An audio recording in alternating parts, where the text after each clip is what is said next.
Yeah, Kira, I totally believe you that you didn't just murder your boss for more power. You're freaking hot, and I am good with you being in charge instead. So, yeah, we'll be working together a lot more. Don't you worry, Kira. That'll be great. Totally believe you.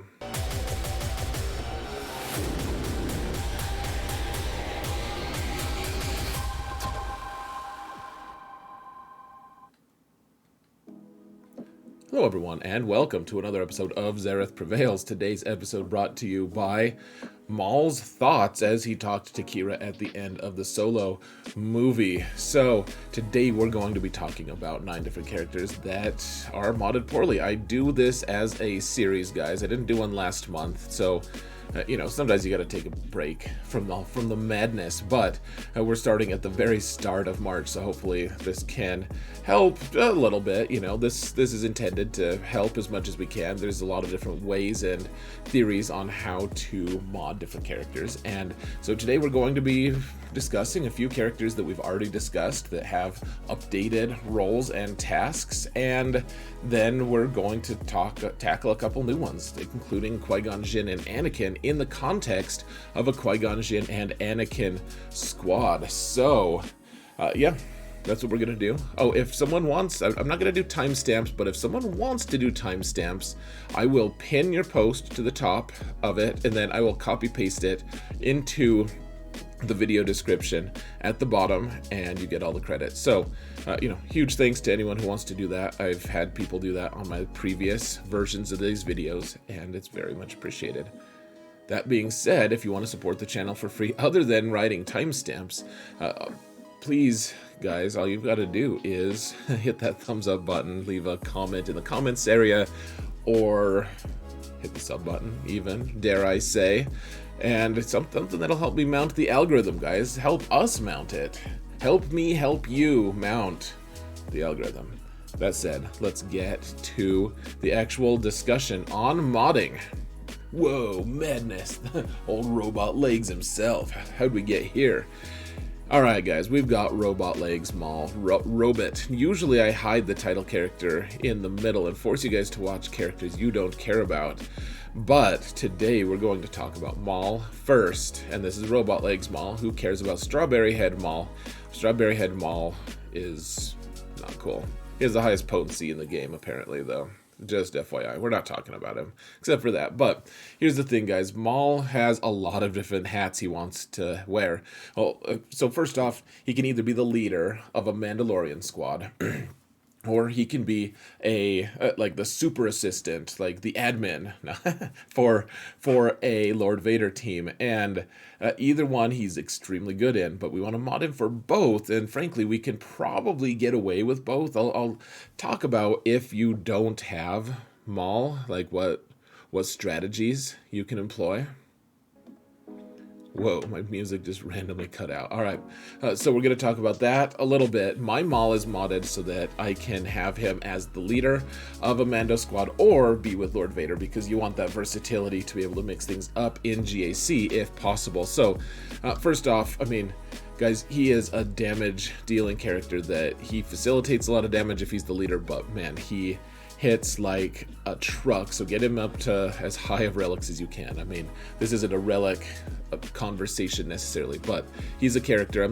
I saved Kat, like Commander Ahsoka Tano, because she facilitates. She's not a huge, she can do a lot of damage, but she doesn't need a ton of relics. Maul totally needs a lot of relics, so lots of things going on. He's a very stat-hungry character. He wants offense, he wants protection, and he wants health. The only reason he wants protection is to go with Lord Vader. If he's with Lord Vader takes that protection and turns it into health, which is really nice, because then all of his damage is informed off of his health and his offense numbers. So you guys know how General Grievous works, where his health is his damage. The offense stat doesn't matter for General Grievous, but for Maul it does matter. You add both of them. And so you can see here under Anguish, depending on, so he takes damage at the start of his turn equal to 2% of his max health for each stack of Anguish, and gains that much offense until the end of their turn. So he's going to be taking a lot of turns. He's also under Seething Rage. He's also taking up to 5 turns, guys. And so he's doing a ton of damage. And those damage, each time it's used, it deals 60% more damage on subsequent uses. And so, I might have misrepresented that. So his Anguish, it's just going to take like 10% of his max health for each stack. But then it's not, I don't believe it counts as a separate turn. Now I'm second guessing myself. It really doesn't matter that much. Here's the other thing of him, guys, though. He's got this offense. He's also, when he's doing the Seething Rage move, it's true damage, and so he can't crit. He's not going to crit, so you just want pure, raw offense. That's all you want. You want offense, you want protection on him. Protection just because it's easier to get his numbers higher, because that protection then, when he goes with Lord Vader, that protection disappears and turns into health because he's a Desufu, a dark side unaligned force user. And so he's going to hang out and with a ton of health, and then that health is going to turn into anguish, and that anguish is then going to inform his damage. The other stat that I just completely forgot to mention, this is my second take of this discussion actually, guys, so bear with me if I forget something, but his speed, he's one of the fastest characters in the game, and so if you put a speed set on him, he can be extremely fast. He can be one of the fastest characters on your roster, but you're missing out on so many other stats, guys. So I think you take advantage of his speed by just adding a lot to it with high secondaries. So what I've done, this is if you want him to just be the leader, like if you're not going to put him with Lord Vader, which I know a lot of people don't even have Lord Vader yet, you don't need all the protection, guys. Go for health or just go for straight up offense. I like the extra health just because it adds more to his survivability, so he doesn't just get immediately one shot by Han and Chewie or whatever. So put a lot of speed, high speed secondaries on him. You can see I have a plus 13, so I don't have the very fastest stuff on him, but he can in some instances actually be the fastest character on the board. I put him with an offense set because I want extra offense. I want him to do, obviously, but I want him to do extra damage. I have a health set here because there's not like a protection set. I put him with Lord Vader quite a bit though, and so we just want to add as much health and protection as we can, get as much speed as you can as well without breaking the bank, and that's basically it, guys. Damage, a lot of offense. Don't worry about that crit chance. If you get some extra crit chance, that's fine, but remember, that's not what matters. It's his offense, raw offense, because it's true damage, which means he can't crit. And if you want to do more damage with him, and you don't want the protection primaries, then just go with straight up offense, guys. And if I was to run him without Lord Vader, I think I'd run health as the circle here, with 6E, of course, and then I would run an offense cross and an offense triangle, is probably what I would do. Remember, he doesn't have to be super fast. It's pretty nice to go fast. You guys will have to watch how I do it. I'm going to make a Faction Essentials video for him at some point, but that's how you mod Maul. Torso Boy, as I like to call him, because he ain't got no legs. Alright, Padme is up next, guys, and there's a few different strategies for Padme. First off, I think that perhaps the adding defense sets to her is a little outdated, because a lot of times there's just so much true damage out there these days, and true damage just ignores armor completely. But in general, for Padme, the things that matter for her.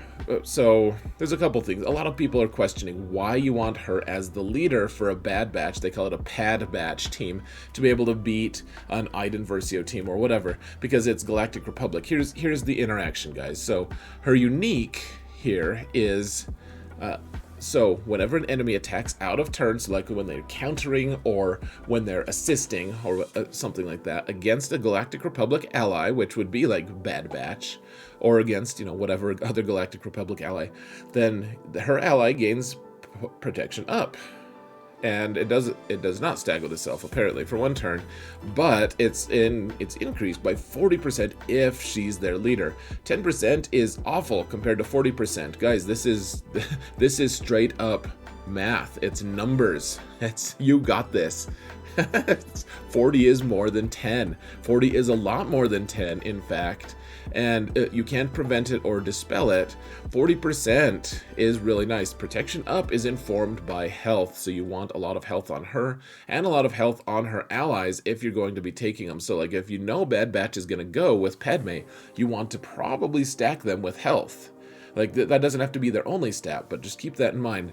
The other piece of it, guys, is everyone gains 50% max health while they have protection, and while they have protection up, they can't be debuffed and they can't be critically hit, which is pretty nice. Okay, keep in mind that if someone can like Nest, for instance, can dispel protection up, and so it goes they can dispel protection up, and if that happens, then like Nest will dispel it and then be able to crit and do debuffs and stuff. So just keep in mind that that's the order of operations. Now the one that you're getting on the unique is going to be something that she holds on to, that she's that is undispellable, in which case you do the damage, and then sometimes if you do enough damage, then you can still debuff depending on the order of operations on the debuff. So it's not a universal resistance to debuffs, but it's pretty good. It's pretty good.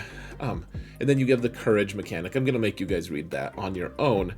The stacks of courage, it's very nice. I'm using her now sometimes with Gideon. Sometimes she goes well with Kenobi, because she, even without her as the lead, she's going to be handing out that 10% protection up. So if people are trying to assist, like using Jedi and stuff, then it makes the whole team way more resilient, because there tends to be very high health values on that Kenobi team. She has a cleanse, she does all this cool stuff. I mean, it's not a bad idea to get her, it's not a bad idea to get her some potency, because she can undispellable stun someone, which is pretty nice. But I have been modding her lately so that she can take down the Kenobi team, Jedi Master Kenobi. I actually called it before we actually had Kenobi. I was like, I bet the Padme is going to have a counter team for it, and if she takes Cat with her, which, keep in mind, everyone's health is going to be going through the roof, because she's giving herself 50% health from her leadership, and then Cat gives her another 50%. So remember, that's additive, so it's 100% health. It's not like 50%, and then you do the math of that, and you add another 40% or 40 health, so she'd be 120 health, and then Cat adds another 50%, so 50% on top of the 120. It doesn't work that way. It's just going to be 100% of her 100% of her health, 50% from her lead, 50% from Cat. And so you want everyone who's with her to have a lot of health, because that health then directly turns into protection up, and that protection up turns into courage, which courage is then a mechanic that you kill things with. I have made her pretty dang quick, because countering Galactic Legends means you want to take as many turns as possible and go as early as possible. Remember that the team cannot lose any kind of turn meter or anything. Wow, did my music just turn off again? Hold on. Alright, we're trying a different soundtrack. I doubt that that's actually what the issue is, but keeps turning off. No fun. Alright, so you want her to have lots of health, guys. And so having a health set here, just fine. Just fine to have a health set. But the defense thing, it's an old theory that once you get to a certain high enough relic level, you get more armor, and you can start at the high end of relics, start really mitigating a lot of the damage based off of your armor. Now, you can do that, and I haven't seen much fall off at all. And these mods tend to have really high health primaries. Well, they have health primaries, but then they have a high secondary speed set, speed value, which that's the thing that matters the most to me here. And then it happens to be, I think it's still valid, it still works out, it's just probably not as beneficial to her as extra health at this point, just because of all the true damage that she's going to be facing. And so, get her some potency if you can. I wouldn't give her a potency cross typically. Unless you think your Padme team is low level enough to get soloed by Nest, which could be a threat if you're a lower level Padme. I'm Relic 8, so no Nest is gonna solo my Padme team, and I don't even take a Padme team because it's so weirdly distributed with Kenobi. But here's the thing about her, guys. She wants to be fast now because she can counter Galactic Legends. You also, if you can, guys, so you can see I have a potency secondary here. If you can get health on some of these, which, you know, she wants the speed set, or the speed arrow. If you could get health here, like the tenacity is completely incidental. I should actually change that, because I could probably use tenacity on someone else. And if I could get potency, trade it out for potency or extra health, that would be a better thing. Just the more health you have, the better on her. And then speed. Those are basically the things with potency as the secondary kind of consideration. Offense, you know, who cares? Defense, I do like having a high defense on her, just for the reasons I mentioned. You know, that's what the cross, you know, the set defense set is, just adds to her armor. So I mean, that's how she works. I'm not going over how to use the Padme team to counter GK or whatever, but, or Jedi Master Kenobi, but it's, you know, make her fast, make her healthy, and call it good. Okay, so old I don't even know what you want to call him. Yeah, the thing I was gonna call him was just super dumb. Okay, here's the thing about Grievous, guys. I use him now with BB-8 a lot to counter Starkiller, and it works. It works pretty well against a lot of Starkiller builds, at least.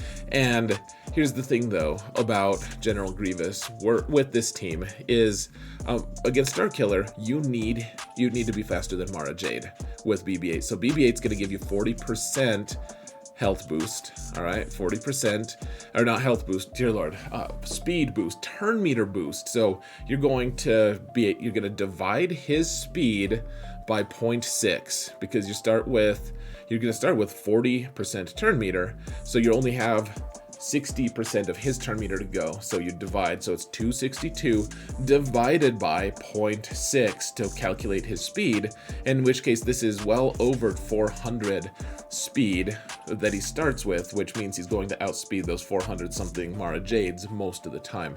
Now I would like to get him a little bit faster than this. I think. The other thing is, guys, if you haven't ever seen me talk about modding Grievous, you want as much health as you can. Now, some people say having a crit damage arrow is wonderful, and I tend to agree that that's going to do a lot of damage. However, it does detract from his health, and he ramps his health up over time. Every time he takes a turn, he damages his own buddies, but he gains more health, so he ramps up his health over time. The other thing about him, guys, is you want some potency on him if you can. You want those potency secondaries as much as you can. I got him to Relic 8, which isn't strictly necessary yet for any counters, but you do, gosh, I could get him. So he has a lot of potency on here. I think that's why I don't have a super high speed on his cross. But, you know, you want health as much as possible. A crit damage triangle is fine, but a lot of people are arguing with me that you really want a potency cross, and I get that. You really want to stick those target locks. You live and die by the target lock. However, here's the other thing. He starts with 4 droids. The second he takes a turn, he will end up, he steals 5 potency from them immediately. And so he starts with 80% or 83% potency, and then he can from there ramp up his own potency as well as people resist his stuff. Now, having early potency is nice because you want those initial target locks right away so you get more turn meter, but that is something to keep in mind, guys. So you can get his health a little bit higher, you know, as much health as you can, but the potency, man, I need to roll this one more time. Oh man, wouldn't that be a sweet mod, guys, getting either rolling 6 speed or a bunch of extra potency. This is an awesome mod for Grievous, guys. And then you know, we could roll this again. It's got potency. This is a pretty good one. Remember, you don't want to get excited if he rolls offense, because because the offense isn't a stat that actually affects him. It's not something that does anything for him. So potency secondaries on everything for him, guys. And then you do want a speed arrow because you need to get him to the 260-ish range, guys. 270 would be even better. Then you'll outspeed almost every Mara Jade. But, you know, with the speed arrow, if you can throw in some health percent, that would be wonderful. Obviously, the potency is good. I need to keep rolling. I have a few mods I can roll on him, actually. This one is a little bit sad because it's got health, it's got the offense percent, and that's just wasted stat. We could probably find a better one, except it's plus 24, which is obviously pretty dang nice. So, I mean, if you want to counter things, if you want to counter Star Killer, that's great. If you don't need to be super crazy fast, then a health arrow is fine. His kit is such that against other things, he doesn't really need that much speed. He just wants high initial speed, and then you don't want to sacrifice any of his actual hitting ability, so you're kind of stuck. You know, BB-8's giving him a huge boost, and then the rest of his moves are going to, once he gets his turn, he puts target lock on everyone with this move, and then he's gaining all kinds of turn meter based off of that target lock. So, and it boosts this whole team having all the target lock and the AoEs and etc. You guys have seen me use it a lot. He's a very good character if you max out his stats as much as you can. Keep in mind, you want 6E on him all the time anyways, because of his ship. It's going to make it faster and hit harder. Now, we still have one more. Nest is one. People have been arguing with me lately that they think, okay, so hold on, let me back up. Nest is a character that has high survivability. She has a lot of health, and she has a lot of bonus protection that she gains as she gets hit. And you guys will have to, if you don't know how this works, the stacking bonus protection is pretty cool and interesting and stuff. And a lot of people run her as a tenacity, like a damage magnet essentially, and she can solo things. At the lower levels, that's great. So you just want a bunch of tenacity, like 160 plus tenacity, and then you want offense on the arrow, you want crit damage on the triangle because she ramps up her crit damage. You want to ramp it up even more, you can get offense on, you want tenacity on the cross, and then you want 4 or 3 tenacity sets to get up to 160% tenacity. However, nowadays I can't use her to solo things. Those are well past me. I'm at 9 million GP, and people just don't put those kind of teams down anymore. However, the cool thing about Nest is she's still really obnoxiously hard to kill, and so we're kind of redistributing reevaluating what her uses are. I still like her to have high tenacity. At some point, maybe I'll just give that up as a bad idea. But I like the high tenacity because it keeps people who don't have a ton of potency from being able to impact her a bunch. Now, a lot of teams have ways to get around that, but you don't need to make her super fast. In fact, it can be really aggravating. You time people out if you go really slow because you don't take a lot of turns. But the shift that I've been going with for her is trying to get her a lot of health. Now, the health arrow is nice if you can get a lot of offense on it. Secondaries, that's wonderful. Tenacity and offense, this is a pretty good arrow for her if I can keep rolling those. And then another thing is you can do health on the triangle. Now, a lot of people are arguing with me that they think she should have a crit avoid arrow. And I mean, I can understand the desire to not take as much damage when you're being crit, but think about it this way, guys. So we're gaining 16% health. That's not like a huge amount, but I mean, it's a pretty huge amount. It's a pretty huge percentage of this total health value. If you take that away, I mean, a crit avoid arrow, like if you remove this, then she goes down to 76. Like she loses almost 10k health, and her likelihood of getting crit or getting one shot increases. However, if you put a crit avoid arrow on her, I mean, it's fine. It works, I guess.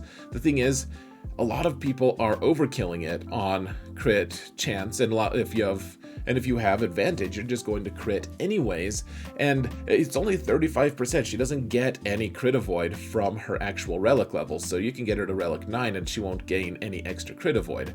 And so, in my opinion, having that extra health is going to keep you alive, because that's going to build on not only on your bonus protection, but it's also going to build on your just one-shot resistance, because a lot of characters are going to ramp up and be able to, they're just going to be able to crit you to death. Even like 65% chance to crit is still not the most awful amount. I mean, as long as she avoids that, I guess that's good, but are you really going to put all of her health and life in that 35% chance that they don't crit? I just think she needs health, personally, and to the point that I'm considering just loading her up on full health and just making her just stand there and take it, and she never takes a turn, but then at the same time she also just never she also just never dies. So, get her to 95k health and call her good, if you can. All right, so talking about Anakin and Qui-Gon. And dear Lord, we are taking a lot of time here. So let's actually look at the Qui-Gon kit first, because we're talking about the Omicron. And, in GAC, we want to mod things for this. And so there's two different things that are going on here.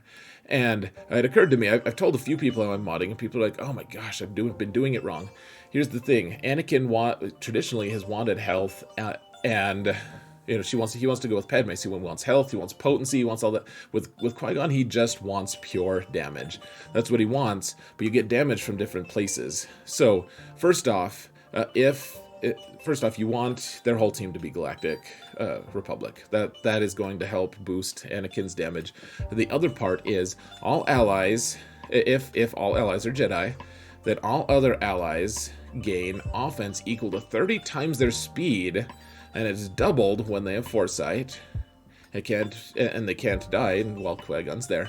So Anakin wants to be fast, guys. He gets offense equal to 30 times his speed, so he can be low relic. He still gains a ton of offense. The other piece of it, guys, Qui-Gon doesn't get that bonus. It says all other allies instead gain offense equal to their speed. So he doesn't need to be fast, guys. It doesn't matter if he's fast. He doesn't gain all the cool things that he's doing for everyone else. Everyone else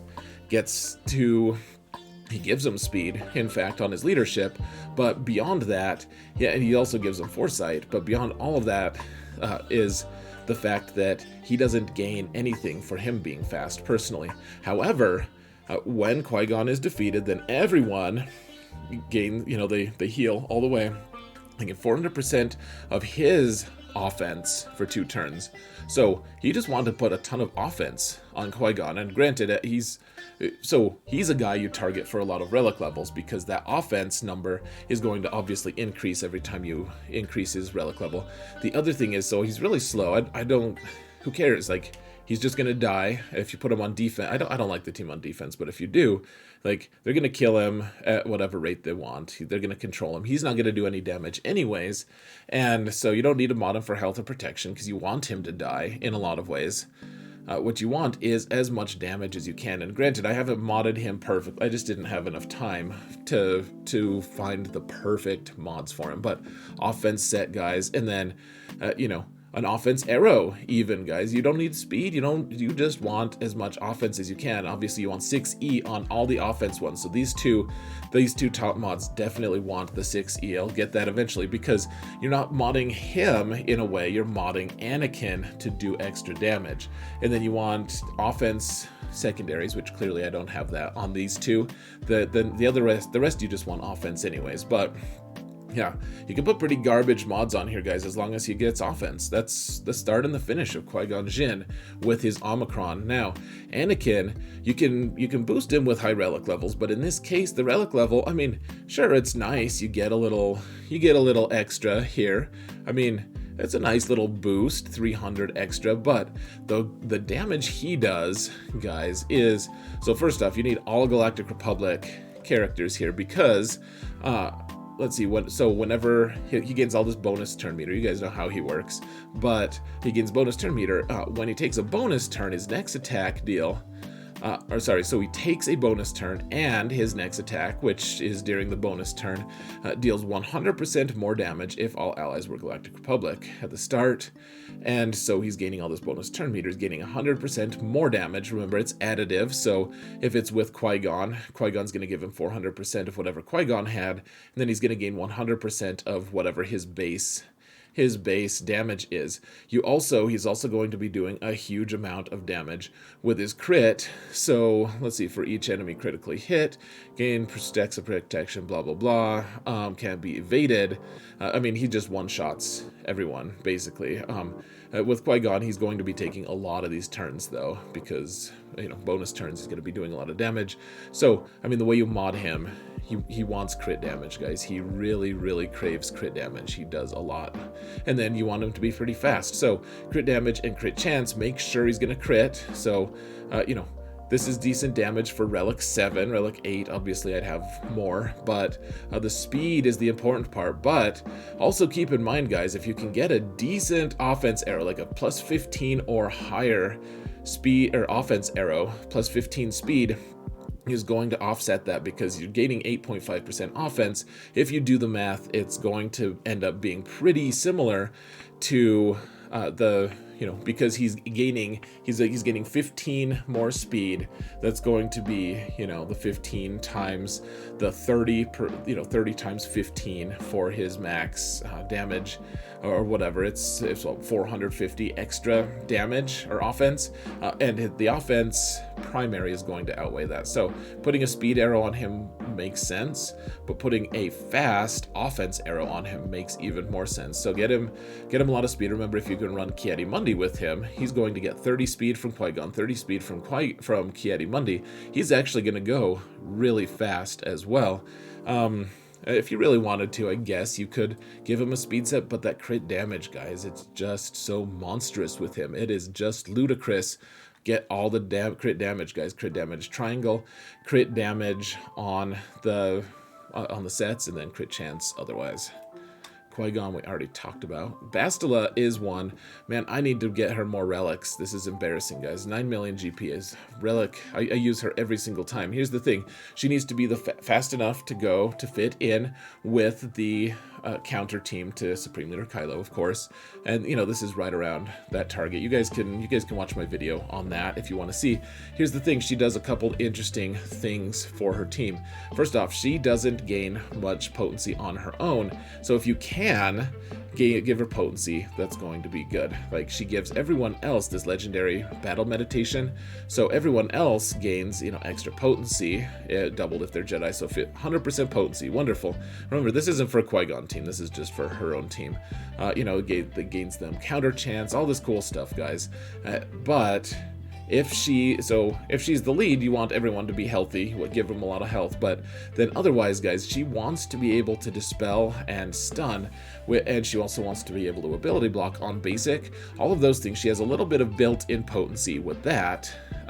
So she'll get ability block a lot of times, but that stun is a pretty important thing.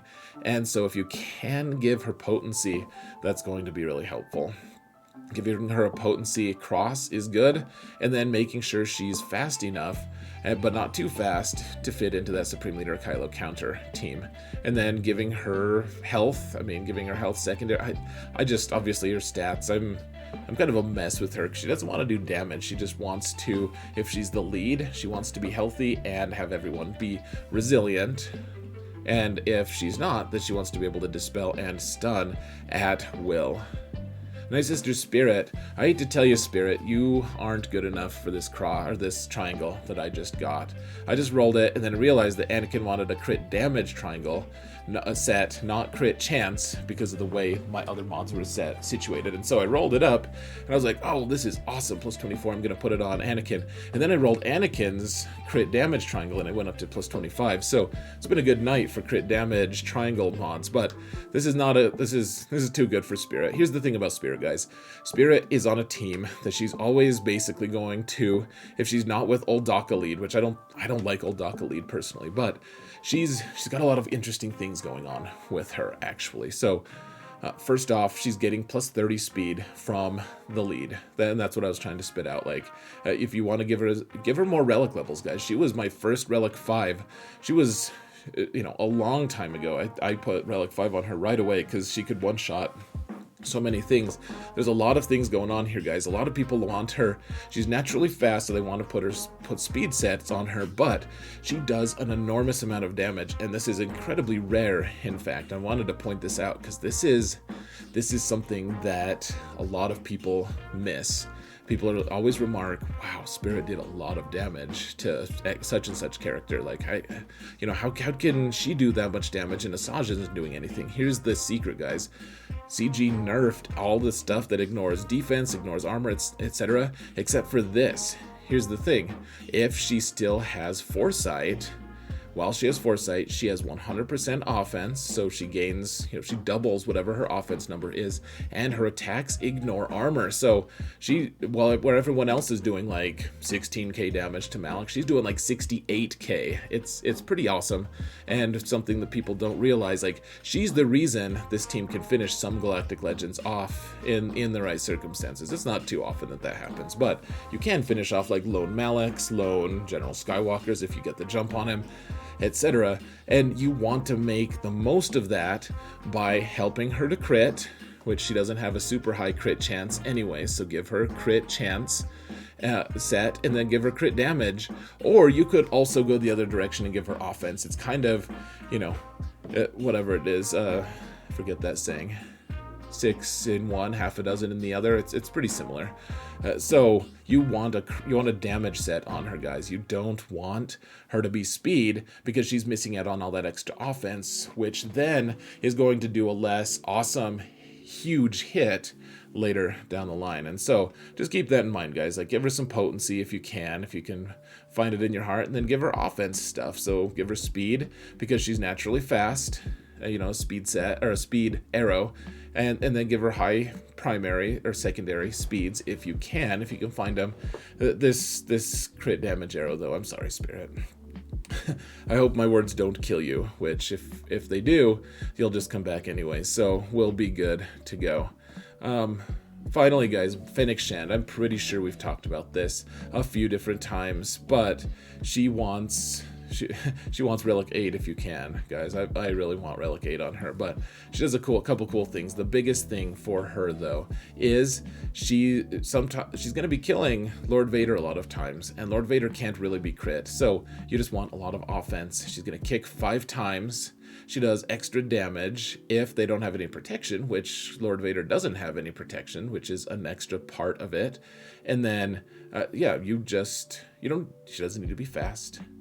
Speed arrow's fine, just to make sure she doesn't get like lapped. She needs to stay relevant, but otherwise, guys, just I guess I do have a crit damage triangle on her. Never mind, more fool me. But I mean, she'll do extra damage obviously with this. I wonder why I did that. I think I wanted offense. Maybe there's a real world reason. I'm just spacing on it, guys. I think offense or crit damage is probably going to be just fine on her. If you want to counter Lord Vader, though, I would think you're not going to crit him after a certain point. You want to still do all that damage. So having offense on her is good. Offense cross, obviously, and then do 6E on all of these guys. As much extra offense as you can get, and then that's it, guys. Just lots of damage, and call it good. Make sure you have the systems in place to call her to assist a lot. And I believe with that, we are done. So guys, I'm going to call it here. Let me know in the comments what you think, what things that I get wrong. Tell me respectfully. I can learn from you. I really appreciate all of your guys' input. Thank you all so much for watching. And remember that in all things, Zareth prevails.